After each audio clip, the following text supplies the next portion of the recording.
जब बात बॉर्डर की आती है तो हर चीज बदल जाती है, क्योंकि बॉर्डर नाम सुनते ही हमारे दिमाग में सबसे पहला ख्याल ये आता है कि सिर्फ एक डिवीजन से एक ही जमीन के दो हिस्से हो जाते हैं। हालांकि आमतौर पर हम बॉर्डर नाम सुनते ही दिमाग में एक ऐसी इमेज बनाने लगते हैं जहां पर कई सारे जवान बंदूक लिए खड़े होंगे, लेकिन जो हम सोचे वो असल में हो ये भी तो जरूरी नहीं है, क्योंकि हमारी सोच से विपरीत कुछ बॉर्डर ऐसे भी दुनिया में मौजूद है जो हमें हैरान करने में कोई कसर नहीं छोड़ते। क्योंकि आज की इस वीडियो में आप दुनिया की सबसे अतरंगी बॉर्डर्स के बारे में जानकारी पाकर हैरान होने वाले हैं। तो चलिए शुरू करते हैं आज की शानदार वीडियो। Belgium and Netherlands. चलिए सबसे पहले बात करते हैं बेल्जियम और नीदरलैंड के बीच बने बॉर्डर की, क्योंकि बेल्जियम में मौजूद बार्ले हैटोग को आप दुनिया का अजूबा भी कह सकते हैं। हाँ, माना कि ये हमारे ताजमहल जितना शानदार नहीं है, लेकिन अनोखा तो जरूर है, जिसकी सबसे बड़ी वजह यह है कि इस जगह पर बेल्जियम और नीदरलैंड का बॉर्डर बना हुआ है, और वो बॉर्डर ऐसे भी नहीं बना है कि लोग एक जगह से दूसरी जगह जा नहीं सकते, बल्कि यहाँ पर मौजूद जो बॉर्डर है वो कुछ इस तरह से बनाया गया है कि वो कई सारे घरों और रेस्टोरेंट को दो देशों में बांट देता है, जो कि अपने आप में बहुत ज्यादा अनोखी बात है। और इसी वजह से यहाँ पर रहने वाले लोगों को एक जगह से दूसरी जगह, यानी कि अगर हम ज्योग्राफिकली एरिया के हिसाब से बात करें तो एक देश से दूसरे देश जाने में कोई भी तकलीफ नहीं होती।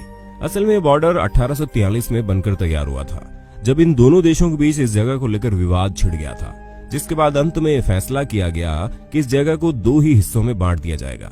जिसके बाद जब ये जगह बटी तो लोगों को एक ही जगह पर रहकर दो अलग देशों की पावर अथॉरिटी का लुत्फ उठाने का मौका मिल गया। अब जैसे कि आप खुद ही सोचिए, जब एक रेस्टोरेंट दो देशों में बनता है तो जब एक देश का रेस्टोरेंट बंद करने का टाइम होता है तो कस्टमर दूसरे देश वाले साइड में चले जाते हैं, जिससे उसे काफी आसानी होती है।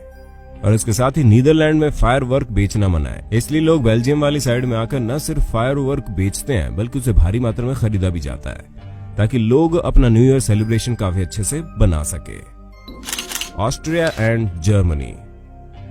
अब इस बॉर्डर के बारे में जानकर हमें पूरा यकीन है कि आप पूरी तरह से हैरान हो जाओगे, क्योंकि जंगहोल जो कि ऑस्ट्रेलिया में मौजूद एक गांव है, लेकिन ये गांव ऑस्ट्रिया का होने के बावजूद भी यहाँ पर आप बिना जर्मनी से होते हुए जा नहीं सकते। अब आप सोचेंगे ये कौन सी जगह है जहां पर हम अपने देश के अंदर ही दूसरे देश को पार करे बिना नहीं जा सकते। तो हम आपको बता दें, इसी अतरंगी खूबी के जरिए आज ये जगह हमारी लिस्ट में है। असल में जर्मनी और ऑस्ट्रिया के बीच बने बॉर्डर के बिल्कुल पॉइंट पर यह गांव स्थित है, लेकिन ऑस्ट्रिया इस पॉइंट से होते हुए भी यहाँ पर नहीं पहुंच सकता, क्योंकि वो रास्ता पूरी तरह से जर्मनी की तरफ जाता है। इन सभी चीजों को देखते हुए ऑस्ट्रेलिया के इस गांव के निवासी जर्मनी द्वारा बनाए गए ज्यादातर नियमों को मानते हैं, और वे लोग इस बात को अच्छे से जानते हैं कि वो ऑस्ट्रेलिया के निवासी है, फिर भी जर्मनी की करेंसी का इस्तेमाल करते हैं। हमें पता है कि अभी भी आपके दिमाग में इस चीज को लेकर शंका चल रही होगी, तो इसकी हिस्ट्री 1342 से शुरू होती है, जब यहाँ पर लोगों ने रहना शुरू किया, और जिस शख्स ने इस जगह को खरीदा वो इसे खरीदकर बहुत खुश हुआ। जिसके बाद ऑस्ट्रियन ट्रीटी ऑफ 1844 में इस जगह को ऑफिशियली ऑस्ट्रिया का ही माना गया, और तभी से ये सिलसिला लगातार चल रहा है, जहां पर ये गांव पूरी तरह से बहुत ही ज्यादा विचित्र रूप से फंसा हुआ है, लेकिन फिर भी यहाँ के लोगों को इसमें बहुत मजा आता है, जिसकी सबसे बड़ी वजह यहाँ पर आने वाले टूरिस्ट हैं। वरना तो अगर यहाँ के मूल निवासियों की बात करें तो 2019 के डाटा के हिसाब से यहाँ मात्र 294 लोग रहते हैं। कि ये वीडियो पसंद आ रही होगी, अगर हाँ तो इसे लाइक करते चले, ताकि आगे भी ऐसी ही अनोखी वीडियो आप देख सकें। Russian and USA. चलिए अब बात की जाए रशिया और यूएसए के बीच बने बॉर्डर की। अब रशिया और यूएसए के बीच जो घमासान युद्ध बातों से छिड़ा रहता है, उससे तो आप अंदाजा लगा ही सकते हैं कि इन दोनों देशों में कितनी गहरी दुश्मनी है। खैर, ये दुश्मनी जंग में उतनी ज्यादा नहीं दिखती, यही अच्छी बात है, लेकिन जब इन दोनों देशों के बीच काफी भयंकर कोल्ड वॉर चल रही थी तो डायमेड आइलैंड पर इन दोनों देशों का बॉर्डर बनाया गया। यहाँ पर दो आइलैंड मौजूद है, जिसमें एक आइलैंड रशिया के हिस्से में आता है और दूसरा आइलैंड यूएसए के हिस्से में आता है। और अगर इन दोनों आइलैंड के बीच की दूरी की बात करें तो वो भी ज्यादा नहीं है, यानी कि मुश्किल से 2-2.5 किलोमीटर की दूरी पर ये दोनों आइलैंड मौजूद है। ठंड के मौसम में ये दूरी बर्फ से पूरी तरह ढक जाती है, जिससे आप चलते चलते भी बॉर्डर क्रॉस करके एक दूसरे देश में पहुंच पाते हैं। पर यहाँ के लोग ऐसा नहीं कर सकते, जिसकी वजह आप बहुत अच्छे से जानते हैं। परंतु जब इन दोनों देशों ने ये देखा कि इसके बनाए गए नियमों से इस जगह पर रहने वाले लोगों को दिक्कत आ रही है, तो सन 1998 में एक कॉन्ट्रैक्ट साइन हुआ, जिसके तहत इस जगह पर रहने वाले लोग बॉर्डर के आर पार जा सकते हैं। उन्हें कोई परमिशन लेने की जरूरत नहीं है, लेकिन ये कानून सिर्फ यहाँ पर रहने वाले लोकल लोगों के लिए है। बाकी अगर कोई इस जगह पर दिख गया तो उसका दोनों देशों के सोल्जर वही हाल करते हैं जो बाकी देशों के बॉर्डर पार करने पर किया जाता है। इसलिए गलती से भी इस जगह को काफी कूल समझकर यहाँ जाने की कोशिश मत कर लेना, वरना अच्छे खासे इंसान की सारी कूलनेस धरी की धरी रह जाती है। Canada and USA. चलिए बात करते हैं यूएसए और कनाडा के बीच बने हुए शानदार बॉर्डर की, जो पूरे 9000 किलोमीटर लंबा है। ये बॉर्डर बिल्कुल आम बॉर्डर की तरह ही है। जैसे हर बॉर्डर को देश की सीमा के हिसाब से बनाया जाता है, वैसे इसे भी बनाया गया है। लेकिन इस बॉर्डर के बीच में आती है दो सबसे खास जगहें। जी हाँ दोस्तों, इस बॉर्डर के बीचों बीच एक लाइब्रेरी और एक ओपेरा हाउस मौजूद है, जिसे देखकर ऐसा लगता है इसे गलती से यहाँ पर बना दिया गया है। पर हम आपको बता दें ऐसा कुछ नहीं है। इन दोनों देशों ने मिलकर ये फैसला लिया कि दोनों देशों के लोग आर्ट और नॉलेज के बेसिस पर एक दूसरे से जुड़े रहना ही दोनों देशों के लिए अच्छी बात है। इसी चीज का ख्याल रखते हुए 1901 में बॉर्डर के बीचों बीच ओपेरा हाउस बनाना शुरू किया गया और 1904 में ये बनकर तैयार हो गया।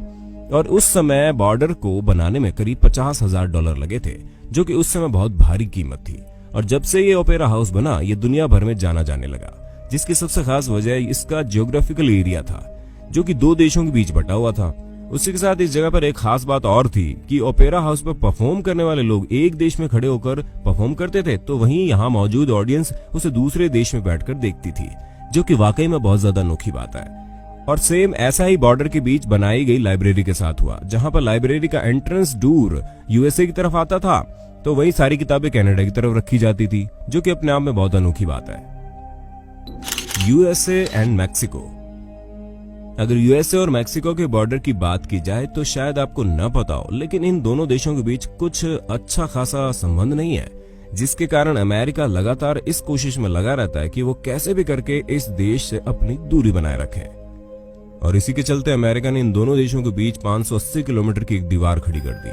अब आपके दिमाग में ये ख्याल चल रहा होगा कि अमेरिका ने ऐसा क्यों किया, तो हम आपको बता दें, अमेरिका हमेशा से यही चाहता है कि वो अपनी सीमा को बिल्कुल स्थायी रूप से बना सके, और इसी कारण उसने ऐसा किया। हालांकि अमेरिका ने कई सारी जगहों से बॉर्डर बनवाने का परमिशन लेना चाहा, लेकिन हर जगह से उसे नाकामयाबी हासिल हुई, और इसी कारण अमेरिका ने अपनी कुछ जमीन को छोड़ते हुए आगे की तरफ ये बॉर्डर बना दिया। हालांकि अमेरिका को इससे कुछ नहीं हुआ, लेकिन यहाँ पर रहने वाले लोग जो पहले अमेरिका के निवासी हुआ करते थे, अब वो दोनों देशों के बीच बढ़ चुके हैं। पर फिर भी इनका प्यार आपस में कम नहीं हुआ। जो दीवार अमेरिका ने इन दोनों देशों के बीच खड़ी की है, वो उनके दिलों में नहीं बन पाई, और इसी वजह से हम यहाँ पर वॉलीबॉल मैच के साथ साथ दोनों देशों के लोगों को एक दूसरे से गप्पे मारते हुए देख सकते हैं। पर इसका मतलब ये नहीं है कि यहाँ पर कोई सेफ्टी ही नहीं है। यहाँ पर आर्मी के जवान हर समय अपनी बंदूकों के साथ तैनात रहते हैं, पर फिर भी वो अमेरिका के उन निवासियों को जो उस बॉर्डर के बनने के बाद अमेरिका के नहीं रहे, उन्हें उस पार के लोगों से मिलने जुलने देते हैं, ताकि उनके मन में कोई भी कड़वी बात न रह पाए, जो कि एक हिसाब से सही भी है। पर आपका अमेरिका की इस जिद से बनाए गए बॉर्डर के बारे में क्या ख्याल है? अपनी राय कमेंट बॉक्स में दे देना। इजिप्ट और सूडान। अच्छा, क्या आपने किसी ऐसी जगह के बारे में सुना है जिसे दोनों देशों का माना जाए, लेकिन दोनों ही देश उसे लेना ही ना चाहे? अगर नहीं सुना तो आप इजिप्ट और सूडान के बीच में बने इस बॉर्डर के बारे में सुन लीजिए, जो आपको हैरान करने में कोई कसर नहीं छोड़ने वाला। और यहाँ पर बिर टाइविल नाम की एक जगह है जो इन दोनों देशों के बॉर्डर पर मौजूद है, जिसे कभी कभी बिर टाइविल ट्रायंगल कहकर बुलाया जाता है। हालांकि ये ट्रायंगल नहीं है, बल्कि स्क्वायर शेप में है, पर फिर भी इसे ट्रायंगल बुलाते हैं। खैर जो भी हो, इसका आकार मायने नहीं रखता। मायने तो ये रखता है कि एक ऐसी जगह है जिसे कोई नहीं लेना चाहता। हम आपको बता दें, इजिप्ट और सूडान के बीच में 19वीं सदी के अंत में और 20वीं सदी की शुरुआत में एक एग्रीमेंट साइन हुआ था, जिसके मुताबिक बिर टाविल इजिप्ट के हिस्से में आया था। और इसी एग्रीमेंट के बाद से विवाद होना शुरू हो गया, क्योंकि इजिप्ट इस जगह को चाहता ही नहीं था, बल्कि उसे हालाइब ट्रायंगल चाहिए था। पर एग्रीमेंट में ऐसा कुछ भी नहीं लिखा था। जिस जगह को इजिप्ट मांग रहा था वो सूडान के हिस्से में आनी थी, परंतु विवाद होने के कारण उसके एग्रीमेंट पर साइन नहीं हो पाया, और इसी के बाद ये दोनों देश इस हालाइब ट्रायंगल के पीछे पड़े हैं। वैसे अगर ज्योग्राफिकल एरिया की बात की जाए तो हालाइब ट्रायंगल बिर टाविल से छोटा है, पर फिर भी इस जगह को दोनों देश इसलिए चाहते हैं क्योंकि एग्रीकल्चरल एरिया के लिए बहुत ज्यादा सही है। वहीं बिर टाविल को एग्रीकल्चर के लिए उतना ज्यादा सही नहीं माना जाता, और इसी कारण ये विवाद चलता रहा। Argentina and Brazil. ये वाटरफॉल, जिसका नाम लिग्युएज़ो फॉल्स है, ये अपनी अलग ही खूबसूरती की वजह से जाना जाता है, जो कि आप साफ साफ देख सकते हैं। इस जगह में करीब 275 वाटरफॉल मौजूद है।